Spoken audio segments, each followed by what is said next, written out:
Abrir sus Biblias. Como sabemos, estamos estudiando el libro de Marcos.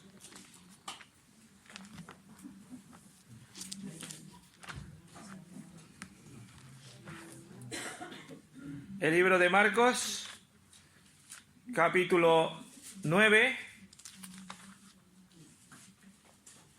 Todavía estamos en el capítulo 9 porque ya sabemos, vamos estudiando pasaje por pasaje. Y esta vez nos toca desde el 38 del 38 al 41, ¿vale? Desde el versículo 38 al 41. Ay, yo decía, ¿qué me pasa a mí? Que estoy yo viendo mal. Si estoy yo en Lucas. Ahora sí. Marcos. Es que yo estaba puesto en Lucas en lugar de en Marcos. Marcos, estamos en el libro de Marcos. Perdón. ¿Ves cómo nos equivocamos? Somos ahí humanos y nos podemos equivocar. Marcos, capítulo 9, versículos 38 al 41. Dice la palabra del Señor. Juan le respondió diciendo: Maestro, hemos visto a uno en tu nombre echaba fuera demonios, pero él no nos sigue y se lo prohibimos porque no nos seguía. Pero Jesús dijo: No se lo prohibáis, porque ninguno hay que haga milagro en mi nombre que luego pueda hablar mal de mí. Pues él, el que no está con nosotros, por nosotros está. Y cualquiera que os dé un vaso de agua en mi nombre, porque sois de Cristo, de cierto os digo que no perderá su recompensa. Que el Señor bendiga su palabra. Padre, en el nombre de Jesús, te alabamos, te glorificamos y te damos la honra y la gloria, Señor, en esta mañana. Primero, gracias por tu palabra. Gracias por dejárnosla. Gracias por dejarnos esta guía para nuestras vidas. Gracias por dejarnos este manual de instrucciones. Y ayúdanos a entenderla. Ayúdanos a comprenderla. Abre nuestro entendimiento. Abre nuestra sabiduría para entenderla, Señor. Y en esta mañana, que seas tú hablando a través de tu Santo Espíritu a mi vida y a la vida de nuestros hermanos, Padre. En el nombre de Jesús nos ponemos delante de ti, nos ponemos delante de tu presencia, Señor, para que tú seas hablándonos como lo haces cada día con tu palabra en esta mañana, Padre. En el nombre de Jesús. Amén. Bien, para situarnos un poquito y vernos cómo vamos estudiando, el rechazo e incluso la desaprobación de los discípulos que manifestaron unos versículos atrás cuando Jesús le hace un anuncio. ¿Cuál es el anuncio que hace Jesús? Después de que Pedro le dice: sí, tú eres el Cristo, el Hijo del Dios viviente, Jesucristo les dice: pero bueno, vale, sí, yo soy, pero yo tengo que hacer esto. ¿Cuál es ese anuncio que les da a Jesús? Que le dice que va a morir.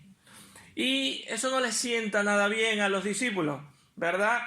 Ese anuncio que el Señor les acerca de la necesidad de su muerte y de su resurrección, pues parece ser que a los discípulos le provocaron una cadena, se puede decir, de fracasos. Si vemos los versículos anteriores, vemos cómo en el capítulo empieza con que primero habían tenido la incapacidad de ¿qué cosa? De sacar un demonio. No habían podido sacar el demonio de una persona, ¿verdad? Eso en Marcos 9, 18. Y luego una desafortunada discusión mientras caminaban. ¿Qué es lo que discutían? Que quién iba a ser el mayor, ¿verdad? Que quién era, en otras palabras, quién era el que iba a mandar, ¿verdad? Para entendernos en nuestras palabras, ¿verdad? Y ahora, una tercera desafortunada cosa. Están encontrando y exhibiendo un espíritu nuevamente que mereció la desaprobación del Señor. ¿Qué es lo que vamos a ver en esta mañana? Es difícil saber con exactitud por qué razón Juan responde porque en realidad él está respondiendo que ellos encontraron ya hace un tiempo. Porque en ese momento ahora Juan se le viene a la memoria y dice que se habían encontrado con un hombre que sacaba demonios y lo hacía en su nombre. ¿Y por qué sería la razón? No lo sé, a lo mejor por la enseñanza de Jesús que les decía que debían ser como un niño. A lo mejor eso despertó la conciencia de Juan. Dice, bueno, si tengo que ser como un niño, pues tengo que arrepentirme de algo que hice hace un poco, no sé, a lo mejor. O también,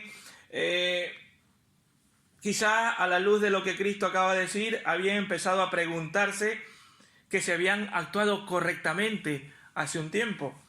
También pudiera ser que simplemente quisieran salir de una manera airosa, cambiar de tema para que ya no les siga llamando la atención, porque les estaba llamando la atención, decir, de esa discusión de quién quería ser el más grande. Nos suele pasar, ¿verdad?, que cuando no nos agrada la conversación, pues si somos habilidosos, cambiamos la conversación. Los adolescentes con los padres, cuando los padres los están un poco suele hacer el cambio o hacer una broma o hacer esto, ¿para qué? Para cambiar el sentido de la conversación, ¿verdad? A lo mejor para no seguir con la reprensión del Señor y salir de una manera airosa y demostrar a lo mejor del celo que tenían por Él al haber hecho eso con aquel hombre, ¿verdad? Que en aquella ocasión había alguien, entonces ellos es que tú no eres del Señor y te reprendemos. A lo mejor dice de esa manera podemos cambiar la conversación y decir, mira, sí, Señor, nosotros te estamos amando, si te estamos defendiendo por allí. En cualquier caso, a pesar de que no sabemos por qué razón, todas estas son especulaciones que podemos sacar de por cuál razón Juan en ese momento le sale con esto que le dice, porque empieza diciendo Juan, versículo 38, Juan le respondió diciendo, y le responde después de que le habla de aquel niño, que tenían que ser como niños, ¿verdad? En cualquier caso, a pesar de los fracasos de los discípulos o de las intenciones que tuviera Juan al mencionar este incidente, el Señor contesta una pregunta, yo creo que de mucha importancia. ¿Hasta qué punto debemos recibir a alguien que hace cosas en su nombre, pero que no les acompaña? Y también podría contestarnos a nosotros en esta mañana. ¿Hasta qué punto podemos recibir a alguien que hace cosas en el nombre de Jesús a pesar de que no esté aquí con nosotros? Como ya hemos señalado, los discípulos se negaron a recibirle, pero ¿cuál fue la postura de Jesús acerca de este caso? Hermanos, vamos a dejar esta pregunta así en el aire y la vamos a ir respondiendo conforme vayamos pasando esta reflexión. ¿Qué opinará el Señor acerca de las modernas divisiones en las denominaciones en las que se agrupan los cristianos hoy en día? ¿Qué creen que el Señor pensará de todas estas denominaciones que se agrupan hoy en día? Y no tanto eso, sino que ya no solamente que estén divididas por organización y por sino que con frecuencia los que pertenecen a una u otra denominación lo defienden con un celo tan no sé cómo decirle, tan abrupto, un celo de decir, no, es que yo soy el que estoy en la verdad y tú estás equivocado y vete de aquí y cosas así. A ver, podemos ser de varias denominaciones por organización y por eso, pero que no lleguemos a tener como el celo que estaba parecido al de Juan, ¿verdad? No está con nosotros, pues prohíbele. Bueno, yo no quiero adelantar, solo les quiero dejar esto. ¿Qué pensará el Señor ahora de tantas denominaciones que tenemos ahora en estos tiempos? Para desarrollar esta reflexión, quiero plantearlo en dos puntos. El primero, las palabras de un hombre. Y después, como primer punto, el segundo punto, las palabras de Dios o las palabras de Jesús, que en este caso es el mismo. Primero las palabras de un hombre, donde interviene la humanidad, donde interviene un hombre común y corriente, como cada uno de nosotros. ¿Y qué es lo que dice?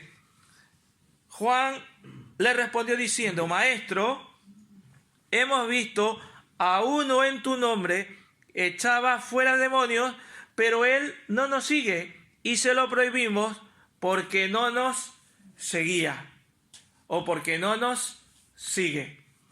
No es mucha la información que tenemos acerca de este hombre. Básicamente sabemos que echaba fuera demonios, no lo dice más la palabra del Señor. ¿Y lo hacía en qué nombre? En el nombre de Jesús. No lo hacía en nombre de un exorcista, de un santo, de una... Lo hacía en el nombre de ¿quién? De Jesús. Y que no iba con el grupo de los apóstoles. Hasta ahí la información de este hombre, ¿vale? Pero notemos que en ningún momento se pone en duda de que en realidad estaba echando fuera demonios. Eso no lo pone en duda. Dicen los discípulos que lo vieron, que estaba echando fuera demonios y lo estaba haciendo en el nombre de Jesús. También no se trataba de ningún falso exorcista, por llamarle así, como por ejemplo Pablo se encontró en Hechos 19, se encontró con los hijos de Esceva, que sí que eran falsos exorcistas, haciéndose pasar por exorcistas y queriendo sacar demonios, y no era en el nombre de Jesús, ¿vale? Por tanto, era alguien que estaba siendo usado por el Señor, porque lo estaba haciendo en nombre de ¿quién? De Dios, de Cristo. Estaba siendo usado por el Señor para liberar a las personas del poder de Satanás. Es importante señalar también que no hace mención de que estuviera enseñando ninguna falsa doctrina. Ojo, tampoco dice que estuviera enseñando falsa doctrina, ni tampoco que estuviera viviendo en pecado. Solo dice que era un hombre que estaba echando fuera demonios en el nombre de Cristo. Y por ende estaba rindiendo o estaba haciendo referencia ¿a quién? Al Maestro, a Jesús. Con toda probabilidad se trataba entonces, por estas señas, se trataba de un verdadero creyente. ¿Sí o no? Porque no hay otra esta. No dice este hombre estaba en pecado, ni este hombre era falso. Lo estaba haciendo bien y en el nombre de Cristo. Era un verdadero creyente. Y no era uno de los exorcistas que, por ejemplo, Jesús mismo había condenado hace si leemos Mateo 7, del 22 y 23, Jesús también se encontró con unos falsos exorcistas queriendo sacar demonios. ¿Y qué dice más este hombre? En este caso Juan. Miren que no es el famoso que siempre sale, ¿verdad? ¿Cuál es el que siempre, de los discípulos, siempre es el que... Pedro, ¿verdad? Es el que siempre, el impetuoso. En este caso no era Pedro, era Juan, el discípulo amado de Cristo. ¿Qué nos quiere decir eso? Que todos nos equivocamos, hermanos. ¿Y qué es lo que dice? Se lo prohibimos. ¿Por qué? Porque no nos seguía. La actitud del discípulo quedó clara. Ellos, se podía decir que se sentían orgullosos de contar con el monopolio absoluto de Jesús. Claro, yo soy el discípulo, nosotros somos los discípulos, no hay más. Cuando los apóstoles fueron enviados a predicar, el Señor les dio poder y autoridad sobre los demonios. Eso lo habíamos visto en Marcos 6, capítulo 6, versículo 7, ¿verdad? El Señor les dice, id y predicar, y les dio potestad para ir y sacar demonios y hablar de Cristo, ¿verdad? Les dio esa potestad. Pero ellos se creyeron que tenían el monopolio absoluto. Cuando los apóstoles vieron esto, actuaron como actuaron. Esto les llevó a pensar que ellos tenían la exclusividad y que eran los únicos colaboradores de Jesús en la obra del reino. Así que cuando vieron a alguien que no era de este grupo reducido, lo mismo que ellos hacían, creyeron que era inapropiado y trataron de impedírselo. Hermanos, creo que ellos no estaban dispuestos a reconocer a nadie que no perteneciera a su grupo. Es como si nosotros también no reconocemos que hay más creyentes, que pensamos que solo los que están aquí, o solo los que pertenecemos a esta denominación. Hay más creyentes.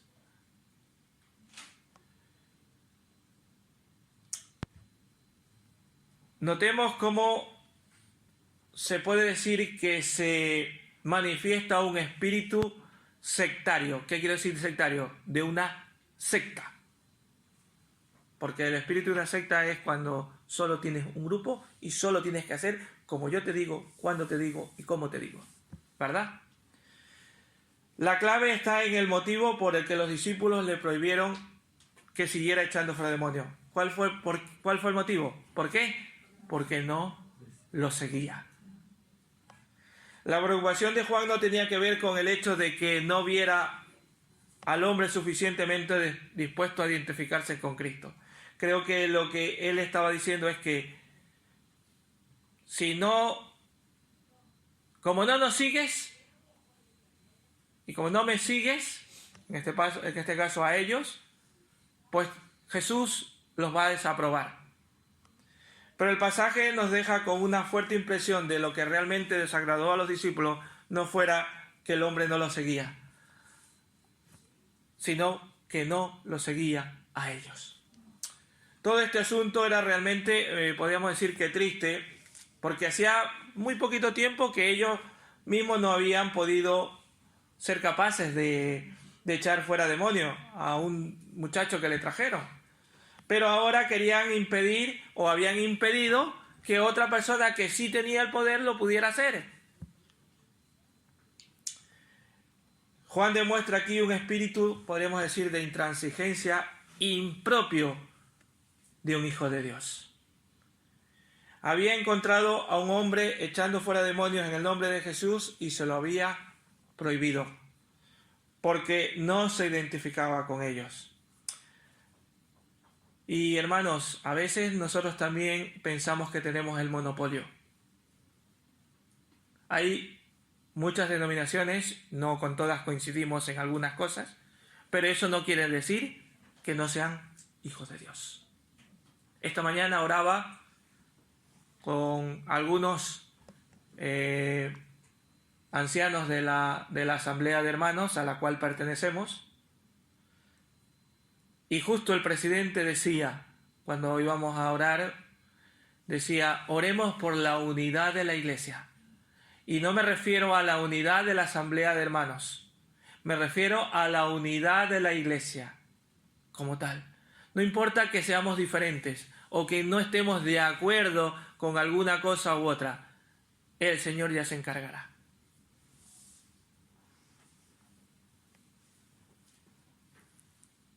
Debemos reconocer que así como hay diversidad de dones, y lo hemos estudiado los que hemos estado en el estudio bíblico, ¿verdad? Que hay una diversidad de dones. Asimismo, Jesús quiere descartar cualquier tendencia a examinar excesivamente la importancia de nuestro grupo particular y a subestimar a otros. Así como hay esa diversidad de dones, el Señor tiene diversidad de siervos a su servicio. No somos los únicos siervos del Señor, hay más. Por supuesto, esta no es la forma de hacer progresar la obra del Señor cuando menospreciamos a los demás. Ni menospreciarnos entre nosotros, ni mucho menos a los demás. Y cuán a menudo criticamos a otros por el éxito que nosotros no hemos logrado conseguir.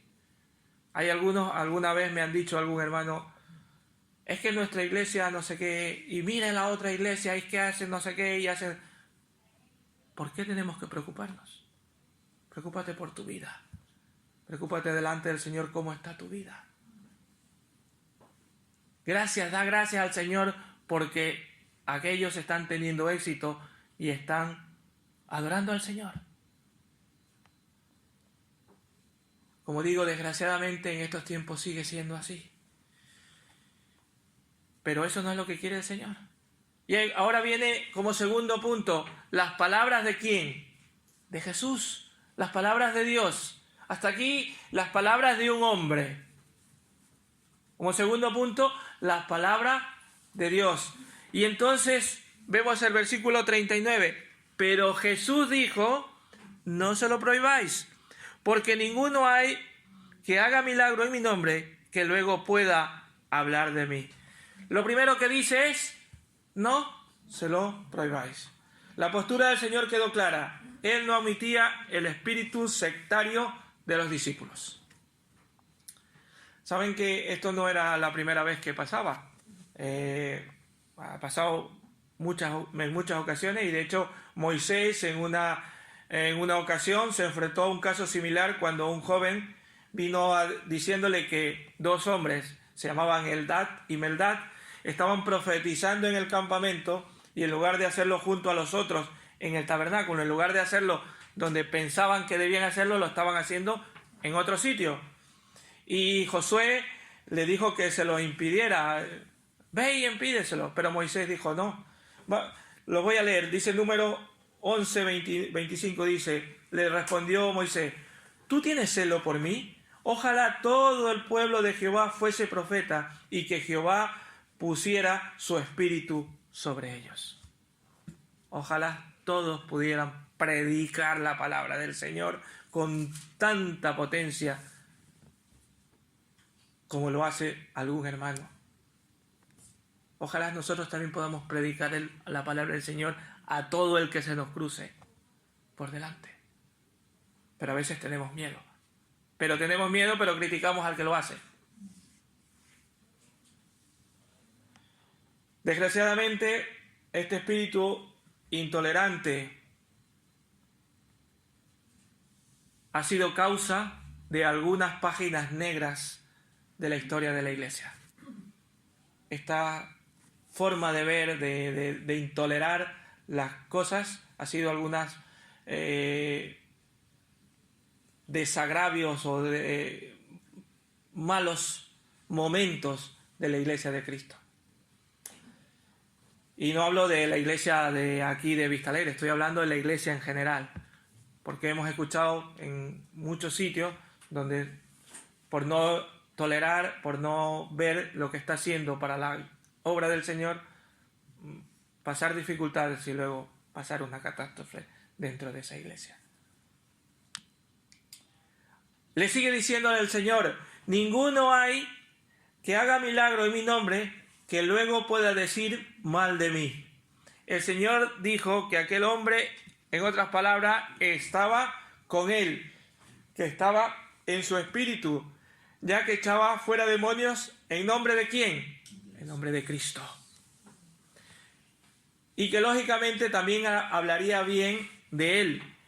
¿Y quién lo reconocería como el autor real de sus milagros? Él no estaba diciendo, yo estoy echando fuera demonios por mi poder. Estaba echando fuera demonios por el poder de ¿quién? De Cristo. En otras palabras, estaba hablando bien de Cristo. Estaba predicando su palabra como creyente, como cristiano. Aquí está la clave para entender la respuesta de Jesús. El hombre estaba actuando de acuerdo con el nombre de Jesús. Estaba actuando en lo que significaba el nombre de Jesús. ¿Saben que el apóstol Pablo escribió en su primera carta a los Corintios, estableció un principio similar de determinar quiénes actuaban verdaderamente en el Espíritu? 1 Corintios 12:3 dice, por tanto, os hago saber que nadie que hable por el Espíritu de Dios llama anatema a Jesús, y nadie puede llamar a Jesús Señor si no es por ¿quién? Por el Espíritu Santo. 1 Corintios 12:3. Según Pablo, obrar por el Espíritu implicaba aceptar las implicaciones doctrinales y prácticas que el nombre de Jesús tiene. O sea, todo lo que significa ser discípulo de Cristo. Y cuando decimos todas las implicaciones, significan todas. Pero ¿qué pasa? Que a veces fallamos, ¿verdad? Y Decimos ser cristianos, decimos ser seguidores de Cristo, pero no actuamos en concordancia del nombre de Cristo, porque hacemos cosas que no le agradan. Hacemos cosas que no debemos. Si somos discípulos de Cristo, tenemos que actuar en concordancia de los hijos de Cristo. El poder de Cristo se manifiesta allí donde se le exalta de acuerdo a quién, a su palabra. Por lo tanto, esta amplitud de miras que Jesús recomienda no excusa, y ojo, esto ya voy a advertir, no excusa a las falsas doctrinas u opiniones equivocadas en cuanto a su persona. Cuando se aleja de lo que está en la palabra del Señor, entonces sí podemos decir, aléjate. Pero si está de acuerdo a lo que dice la palabra del Señor, debemos decir, gloria a Dios y adelante en el servicio al Señor. El problema está cuando se aleja de lo que dice la palabra del Señor. Pero mientras diga y hable aquella, podemos decir, denominación, hable de la palabra del Señor, demos gloria a Dios por ello. Gloria a Dios porque manifiestan el nombre de Cristo. Amén.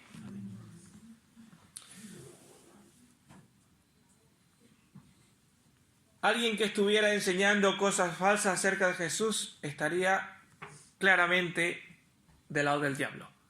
Pero si está hablando las cosas bien de la palabra del Señor, está del lado de Cristo. Por eso le dice, el que no está si está conmigo, ¿verdad? Hermanos, tampoco hay garantías de que todo aquel que en el nombre de Cristo cuente con toda la aprobación del Señor. Eso también lo podemos sacar. Porque a veces todo lo que hace no está en él. Pero, por ejemplo, si lo leemos así rápidamente estos versículos, nos pudiera resultar curioso que alguien que estuviera echando fuera demonios no estuviera con el Señor, estuviera fuera. Pero, de hecho, el Señor no dijo nada acerca de eso.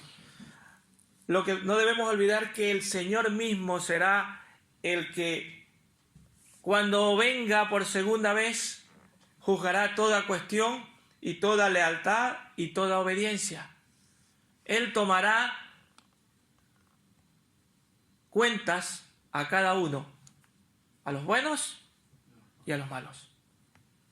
Este asunto no les tocaba decidirlo a los discípulos y no nos toca decidirlo a nosotros, sino a Dios. Nosotros no somos jueces. Él tomará las cartas del asunto en su momento. Así que todo aquel que diga que está hablando en el nombre de Cristo, pero no lo hace en realidad de corazón, o no lo hace bien, o lo hace equivocadamente, el Señor ya se encargará de él. Y entonces les dice esta frase, porque el que no es contra nosotros, por nosotros es. La cuestión de fondo en este pasaje es con quién se asocia alguien en el servicio del Señor. Por la forma en que los discípulos se referían a este hombre, ¿por qué? Porque no iba con ellos, lo estaban considerando como un enemigo o como un opositor. El hecho de que no vaya con ellos no quería decir que era un opositor ni un enemigo.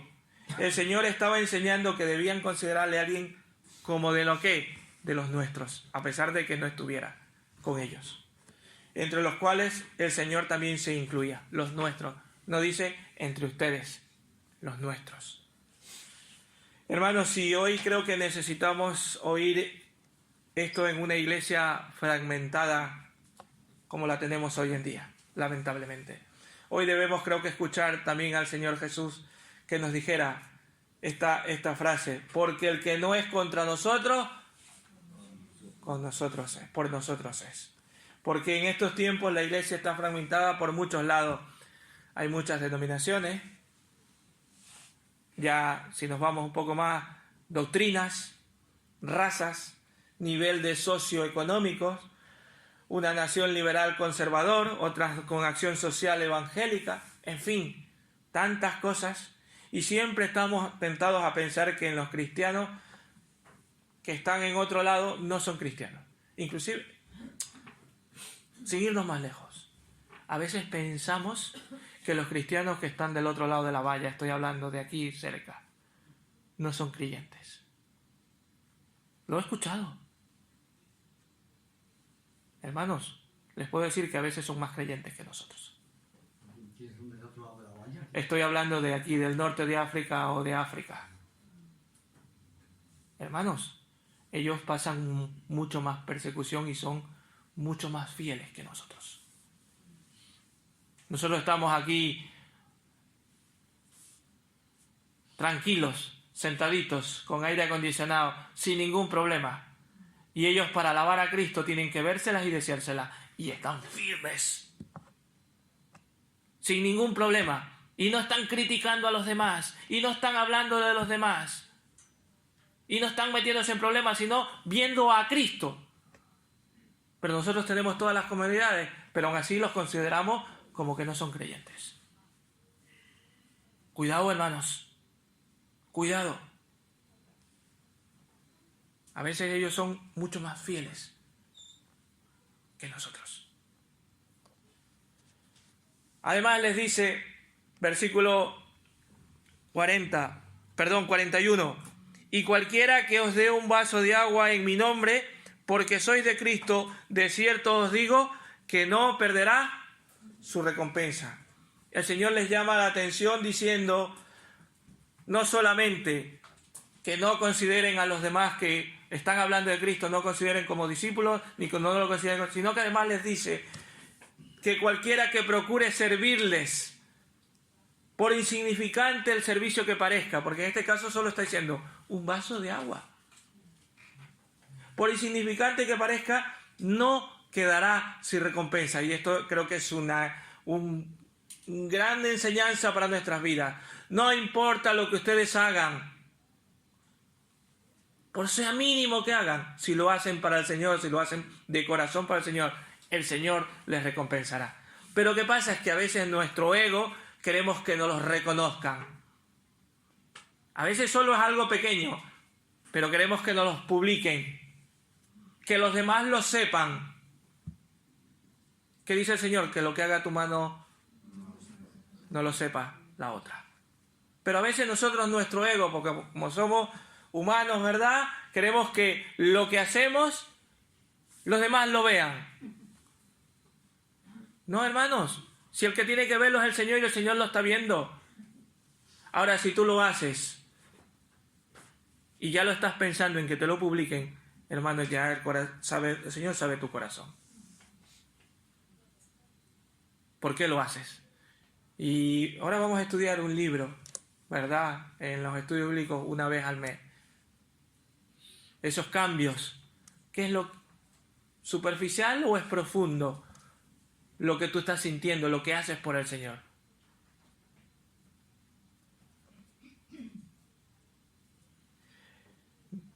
Para el Señor no hay ningún servicio insignificante que pase desapercibido y que quede sin recompensa.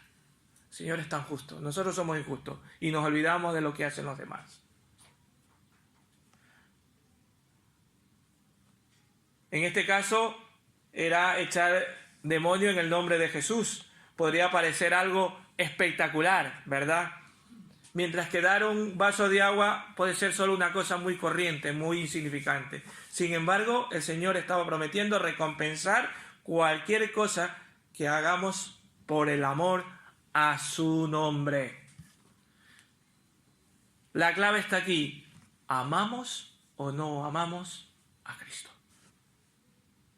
Hermanos, si amamos a Cristo, da igual lo que hagamos.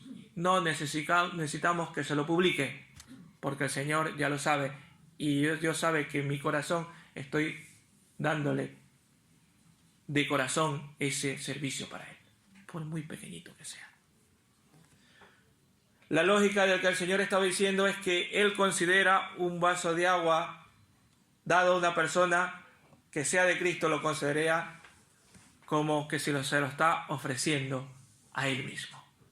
Todo lo que hagas por el Señor es como si se lo estás haciendo a Él mismo. Todo lo que hagas por tu hermano, por muy pequeño que sea, se lo estás haciendo para Cristo. ¿Para bien o para mal? En este caso está hablando del bien, pero cuidado también si hacemos para mal. Cuidado, le estamos haciendo mal a un hermano. Se lo estás haciendo a Cristo, porque se lo estás haciendo a un hijo de Dios. Todo esto nos recuerda para el Señor que nuestros hermanos son muy importantes. Y que todo lo que hacemos a nuestros hermanos, se lo hacemos a Cristo. Todo lo que hacemos por ellos, se lo hacemos a Cristo. Hermanos, para concluir, Cristo quiso enseñarles a los discípulos que el reino es mucho más grande de lo que nosotros entendemos. Dios está trabajando de muchas maneras diferentes y nuestra mente finita no entiende el poder tan grande de Dios. Él utiliza muchas personas diferentes en muchos proyectos que son importantes para sus propósitos. Desea que sus hijos cultiven una perspectiva más generosa hacia otros que también están sirviendo. Aunque lo hagan de una manera completamente diferente a la nuestra. La validez de un ministerio lo determina el Señor, no nuestra mente finita. La validez del ministerio que se haga no depende de nosotros. No somos nosotros los que decimos este hombre vale o no vale. Es Cristo el que lo va a validar en su momento. Él determina las perspectivas de las cosas y no nosotros. Hermano, ¿tú amas a Cristo? Hermano, ¿tú amas a Cristo? Pues, como dice él, o estás con él o estás en contra de él. Si estás con él, haz la obra de Cristo. Si no haces la obra de Cristo, estás contra él. Así que todo eso que hagas a tu hermano de bien, lo estás haciendo con él. Pero si haces mal, no eres de Cristo. Perdóname, pero estás en contra de él. Está, en otras palabras, el que no está con Cristo, ¿está con quién? Con Satanás. Hermanos, debemos buscar la unidad de la iglesia, pero esto solo se logra si amamos a Cristo sobre todas las cosas. No amamos nuestro trabajo, no amamos nuestra familia, que yo no digo que no la amemos, que debemos amarla, pero me refiero sobre todo. ¿Qué pasa? Que ponemos cualquier cosa sobre Cristo. Todo es más importante que Cristo. Y es al revés. Cristo es primero. Y después de eso, todo gira alrededor. Pero siempre, lo primero que solemos poner adelante de Cristo es nosotros mismos. Porque el yo es muy, pero muy bueno. Siempre lo solemos poner por delante. Hermanos, debemos amar a Cristo sobre todas las cosas. Y entonces tendremos unidad. Primero aquí entre nosotros y luego la unidad con toda la iglesia de Cristo. Amén. Amén. Que el Señor les bendiga y les guarde y que podamos buscar esa unidad en Cristo.